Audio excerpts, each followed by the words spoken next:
Hi, Teyana. I am Jordan. I'm with in South Atlanta. First, I want to say thank you for this role because speaking from a single mom who is a single mom to a young boy, it really connected with me. So I read that the directors actually had you already in mind to play the role, I guess.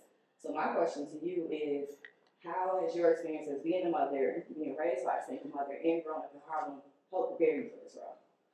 Ooh, well that part is new. I don't remember them already wanting me. Well, they were having trouble, but they said that you could potentially be.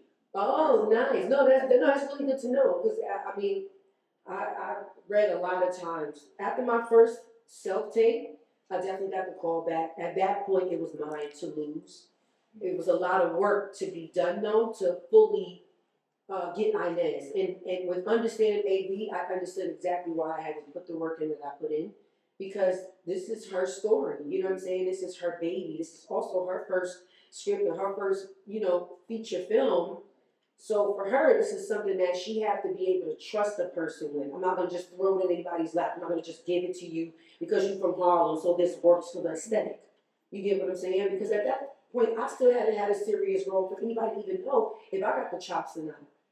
But me, that Harlem girl, me, I'm a hustler. So I'm like, nah, I'm gonna earn this. I'm gonna do whatever I gotta do to get it, and I did that. And I did not take advantage of being from Harlem. Like, cool, it was a plus, but I was able to tap in, and I did have the confidence that I felt like nobody else could pull off the rope. That was also just me, one, manifesting, and two, knowing what I could bring because I knew that I had a point to prove. So I knew that nobody was gonna go hard for me. Because if anybody else got to know me, it's somebody that we've probably already seen before, somebody that we know that you got. Now it's time to give it to a raw face, a new face in this particular, what I'm saying, like dynamic. So yeah, I mean, I worked my butt off and I got it. But the Harlem parts were made it really special. You know what I'm saying? And to be able to be grown in the 90s, that's one thing I'm still always saying. Like, this generation don't deserve me. I wish I was like 19 to 90s. So to get to be grown in the 90s, that was dope because everybody know I love the 90s. So it was like almost everything I love was happening. I love Harlem. I'm from Harlem. This girl is from Harlem. I love the 90s. Take place in the 90s. I'm ready for my first real breakout role. That role that made people see me, that made me feel like enough. You know what I'm saying?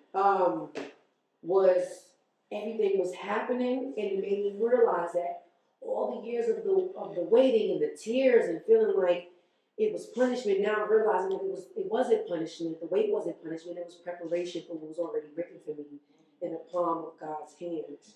And that's one thing I never stopped doing. I never stopped trusting Him, no matter whether it was the tears. And that's why I respect Inez because through everything that she's been through, all the hardships, she never folded. And I feel like I never folded. And I feel like everybody at this table has followed my journey and my career and seen all my ups and downs and seen how I've still been able to keep myself above it all, no matter how much it hurt, how hard it was. You know what I'm saying? So I feel like a lot of ideas was already within me, and this was a role that was written for me even before they knew it was for me. Even the directors and the producers may not have known, but God knew, and God did. God did.